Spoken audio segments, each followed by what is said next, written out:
They're not afraid to pinch your bum. They're not afraid to kind of touch you. They use that closeness to get too close. Like, it gets very, very uncomfortable.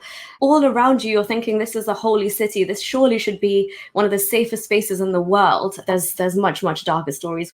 My parents went to the Hajj, they went to the pilgrimage. Before they went, they were given so many warnings about what they should do during the Hajj. And I witnessed the same thing when other people went to the Hajj. And there was one warning that stuck out so much, that women should be especially careful during the Hajj, and that my father should always stay very close to my mother and never let go of her hand. I remember this one conversation about cabs, about taxis. They were saying that my father should go in first and let my mother out first, because many things happen, like women being sexually harassed, having their belongings stolen more often, or even being abducted or something.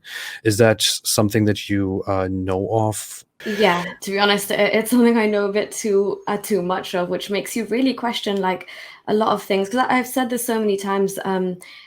This amount of stories of women, even if, like, my dad had the same fears when we would go as a family, you know. So it becomes really kind of intense and awkward and dangerous, even when you're doing tawaf, like when you're circumambulating the Kaaba. Especially, like I said, in Ramadan times, it's like a mini Hajj at that point, so it's like the same amount of rush. But honestly, they're not afraid to pinch your bum. They're not afraid to kind of touch you, or you're in an abaya, but they use that closeness to get too close. Like, it gets very, very uncomfortable. And you're kind of in shock at that moment, because the Kaaba's here and you're here getting touched up by some man who's in ihram and supposed to be here cleansing his soul and heart and purifying himself. And you also don't feel like it's the right time to even tell the man or the person you're with, your mahram, because it's such a horrible thing to experience. But it happens all the time.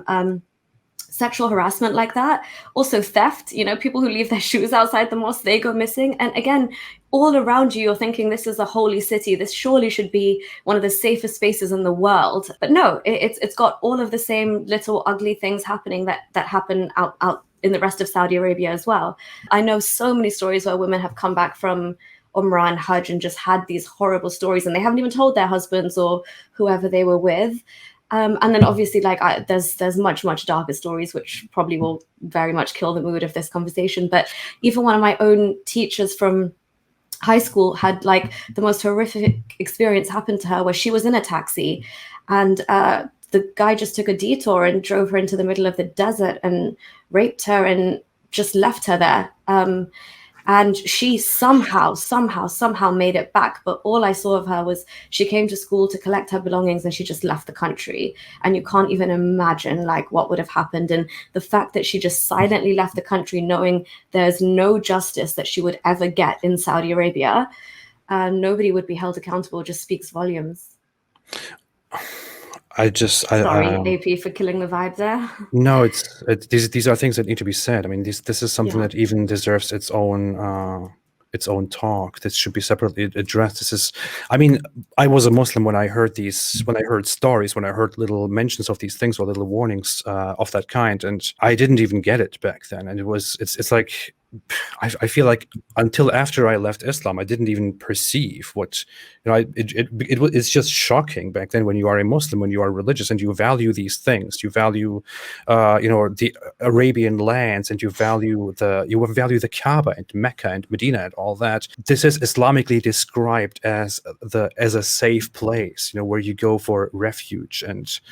And then you think, wow, in that holy place, the holiest place of all, you have men everywhere or others everywhere trying to engage in extremely terrible behavior, in abusing women and abusing others, and in groping and rape and theft and all that. I didn't even get it back then. And only after I left Islam, I thought, wait a minute, what the hell? Yeah, and unfortunately, you internalize it and you think, okay, this is just a woman and this is maybe something I have to deal with, you know. And I never had the audacity to tell my dad, just out of like, I can't even bring that to my lips. Like, what would he think and say? But obviously now I think completely differently. But at that point, you genuinely do think, okay, this is just something I have to deal with as a woman, but it's something I deal with alone. And because again of the context it's happening in, you're just doubly as shocked, right? You're like, I'm here as well on a pilgrimage. I'm here to get close to God, and this is like the antithesis of what I should be talking about here. And it just, as a woman, you really internalize these things. I think there are, like, you're actually probably people who have lived in Saudi Arabia, and the way we were taught, because if you go to an international school, up to a certain level, Islam isn't compulsory. Because of that, you have to, like, obviously my parents were adamant that we would all learn the Quran. We actually had a teacher come to the house. But again, the horror stories of what these men do when they come and teach kids at home is like, there's so many stories. Obviously, we'll get back to the point of this discussion, but yeah, all of these things definitely need to be discussed, and people, they need to come out in the open now.